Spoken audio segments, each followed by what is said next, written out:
किसी ने क्या खूब कहा है कि जंगल में जो सीधे पेड़ होते हैं वह सबसे पहले काटे जाते हैं और जो टेढ़े मेढ़े होते हैं वह सदियों तक जंगल में खड़े रहते हैं। एक बच्चा अपने पिता के साथ एक जंगल में घूमने के लिए जाता है। वो दूर से देखता है कि एक शेर हिरण का शिकार कर रहा था। उसे बच्चे के मन में एक करुणा का भाव उदय हुआ। वह अपने पिता से कहता है कि पिताजी, यह हिरण तो कमजोर है और वो शेर उसको खा रहा है। हमें उस हिरण को बचाना चाहिए। यह सुनकर पिता कहते हैं, लेकिन वो शेर भी तो भूखा है। अगर तुम हिरण को बचाओगे तो तुम शेर के लिए बुरे बन जाओगे। तो इस परिस्थिति में तुम क्या कर सकते हो? अब यह बात हम सब के लिए सोचने की है। एक जगह जहाँ हम किसी का फायदा कर रहे होते हैं, दूसरी जगह किसी का नुकसान कर रहे होते हैं। जैसे एक सिक्के के दो पहलू होते हैं, उसी तरह अच्छाई और बुराई के भी दो पहलू होते हैं। तो सवाल यह है कि किसी आदमी की कोई इच्छा काम करना है, अच्छा बनना है, तो वो किस तरह का काम करे जो किसी को आहत ना पहुंचाए। तो आज की जो कहानी है मैं उसको सुनने वाला हूँ। उसमें आपको कर्मों का पूरा ज्ञान मिलेगा कि असल में कर्म क्या है और कर्म, अच्छे कर्म क्या होते हैं। इससे पहले कि आप इस कहानी में खो जाएं, इस चैनल को सब्सक्राइब जरूर कर लें। तो चलिए कहानी शुरू करते हैं। बात उस समय की है जब गुरुकुल में शिक्षाएं हुआ करती थी। मतलब गुरुकुल में बच्चे सीखने के लिए जाते थे, वहीं पर रहते थे, वहीं पर प्रकृति का आनंद लेते थे, वहीं पर अपनी शिक्षाएं ग्रहण करते थे। ऐसे बैरो गांव का मोहन नाम का एक युवक गुरुकुल में पढ़ाई करने के लिए जाता है। उसके माता पिता उसे बचपन में ही उसे गुरुकुल में भेज देते हैं। गुरुकुल में जाने के बाद बहुत सालों तक वह अपने सहपाठियों के साथ बहुत अच्छी अच्छी शिक्षाएं ग्रहण करता है। उसे वहाँ पर जीवन के सिद्धांत सिखाए जाते हैं। उनमें से एक सिद्धांत यह सिखाया जाता है कि हमेशा भलाई का काम करो, अच्छा काम करो, सबकी मदद करो। यह ज्ञान मोहन के दिमाग में बहुत गहरे से बैठ गया था। इसलिए जब वह वापस गुरुकुल से शिक्षा ग्रहण करने आया तो अपने गाँव में सबकी मदद करता, हर किसी का काम करता। कोई भी युवक उससे कोई काम करने को कहता तो वो मना नहीं करता था। लेकिन जैसे जैसे समय बीतता गया, एक दिन उसने अपने कानों से छिप कर सुना कि गांव के कुछ युवक उसका मजाक बना रहे थे। वे सब कह रहे थे कि वह तो फायदा उठाने के लिए ही है, उसके तो मजे लो, उसका तो लाभ उठाओ। जितना हो सके वो किसी के काम को मना नहीं करता।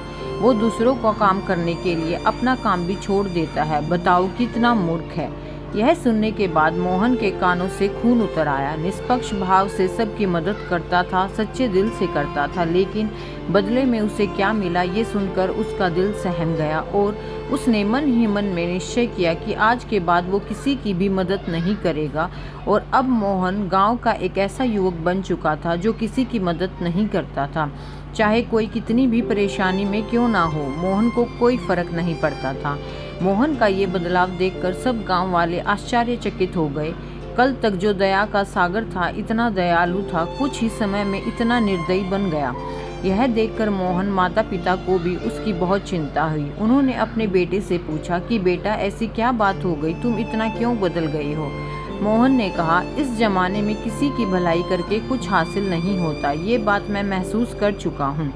मैंने जीवन में जितने भी गुरुकुल में शिक्षाएं ग्रहण की, वो सारी शिक्षाएं बेकार चले गई, व्यर्थ हो गई, क्योंकि यह संसार किसी का नहीं है।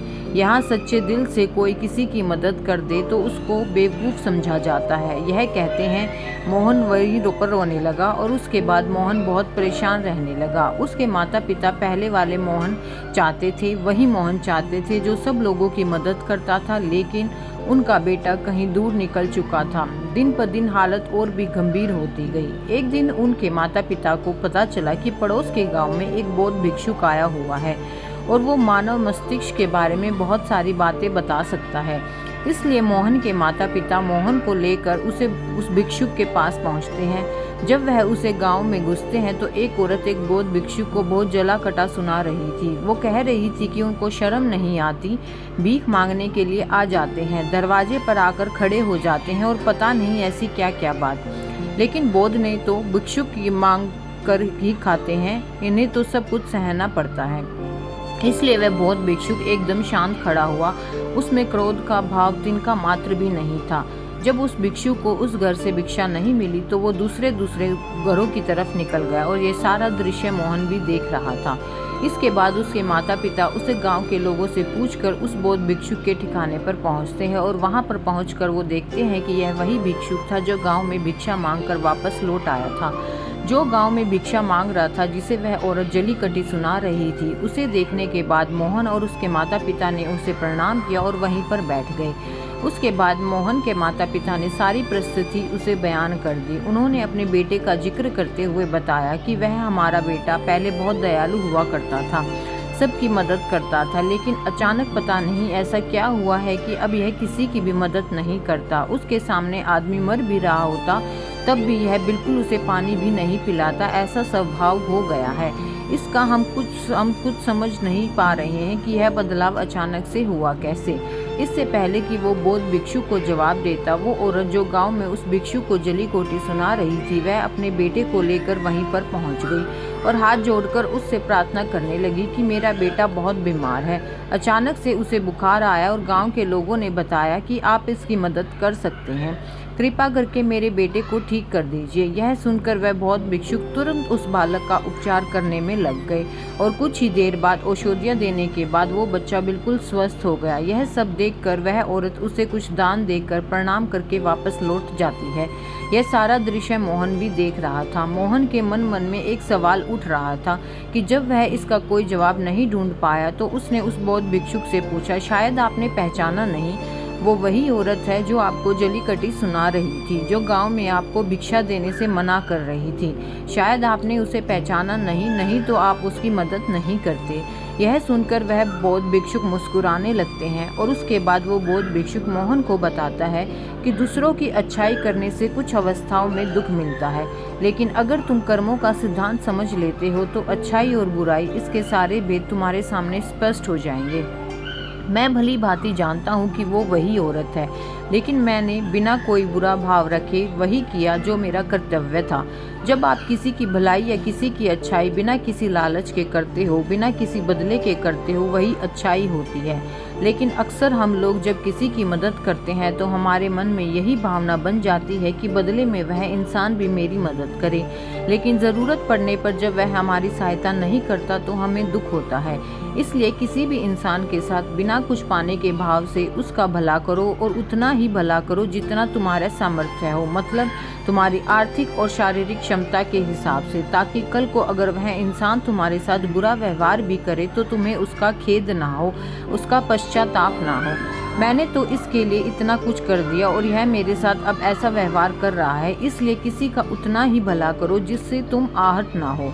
दूसरी बात, किसी दूसरे परिवार के झगड़े के बीच में तुम कभी मत पड़ना। अगर कोई पति पत्नी आपस में लड़ रहे हो और वह पति पत्नी अपनी पत्नी को पीट रहा है और तुम उसे बचाने के लिए पहुंच जाते हो कि तुम भी औरत को क्यों पीट रहे हो, ऐसा करना तुमको संकट में डाल सकता है, क्योंकि वही औरत जिसकी तुम मदद करने के लिए गए हो वह यह कह सकती है कि यह हमारी आपस की बात है, तुम्हें इससे क्या लेना देना, और इसका तुम्हारे पास कोई जवाब नहीं होगा। इसलिए दूसरे के फट्टे में कभी टांग मत अड़ाना। अगर ऐसी स्थिति कभी पैदा हो जाए, कोई तुमसे मदद मांगे तो दरबारी तक खबर पहुंचा दो, अदालत उसका फैसला करेगी। तीसरी बात, अपने विवेक का इस्तेमाल करो। अपनी आंखें खोल कर देखो कि किसे वास्तविक रूप में मदद की ज़रूरत है और कौन ढोंग कर रहा है, क्योंकि अक्सर लोग दया का पात्र होने का दिखावा करके आपको बेवकूफ़ बनाकर आपसे मदद ले लेते हैं। जैसे कि आज के युग में हम बहुत सारी जगहों पर देखते हैं, बस अड्डों पर, रेलवे स्टेशन पर, कि बहुत सारे छोटे बच्चे भी भीख मांगते हैं। हम उनमें दो स्थितियां पैदा होती हैं। अगर आप उनको भीख देते हैं तो आप भीख मांगने को बढ़ावा देते हो, और अगर भीख नहीं देते तो वह बच्चा शायद आज खाना भी ना खा पाए। इसलिए ऐसी स्थिति में आपको अपने विवेक का इस्तेमाल करना चाहिए। आप उसको पैसे देने की बजाय खाना खिला सकते हो या कुछ किताबें दिला सकते हो। इसलिए सही तरीके से मदद करने के लिए विवेक का होना बहुत ज़रूरी है, वरना तो आपके धन का दुरुपयोग ही होगा। और एक बात जो समझने की है कि किसी की भलाई करनी है तो उनकी भलाई करो, क्योंकि अगर तुम खुद जीवंत हो गए, अगर तुम खुद बदल गए तो पूरा ज़माना अपने आप ही बदल जाएगा। इसलिए कभी आपने अपने मन में ये भ्रम तो नहीं बना लिया कि मैं तो अच्छा इंसान हूँ, मैं तो दूसरों की मदद करता हूँ, तो वह तुम्हारा अहंकार का रूप है। इंसान कभी पूर्ण नहीं होता, और जो अपने आप को पूर्ण समझ रहा है वह धोखे में है। इसलिए दूसरों को बदलने की बजाय खुद को बदलने पर ध्यान दें। इसके लिए आपको भीड़ में भी अकेला रहना सीखना होगा। आप सबके साथ हैं, सब में उपस्थित हैं, लेकिन अंदर से आप एकांत हैं, अंदर से आप शांत हैं, अंदर से आप मौन हैं। जब आप अपने एकांत को देख लेते हैं तो आपकी अतरंत यात्रा चालू हो जाती है। अपने अंदर के एकांत आनंद उठाने के लिए आपको ध्यान में उतरना होगा। आपको रोज़मर्रा की ज़िंदगी में ध्यान कोई हिस्सा बनना होगा, ध्यान को वक्त देना होगा। उसके बाद आप पाएंगे कि आपके अंदर के एकांत के समान आनंद इस दुनिया में किसी भोग में नहीं है, किसी वस्तु में नहीं है, किसी वासना में नहीं है। नदी के किनारे पड़ा हुआ छोटा सा पत्थर भी उसी नदी के भाव से कट कट कर बहुत मुलायम हो जाता है।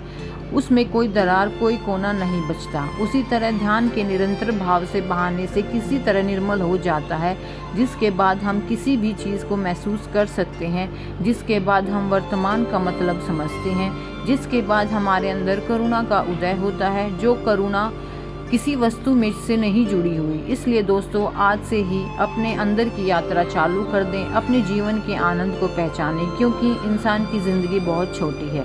पता नहीं कब आखिरी सांस आ जाए, तो जीवन के जो पल बचे हैं उन्हें उसे परमानंद में बिताओ। तो दोस्तों, कैसी लगी हमारी कहानी कमेंट सेक्शन में ज़रूर बताना। धन्यवाद।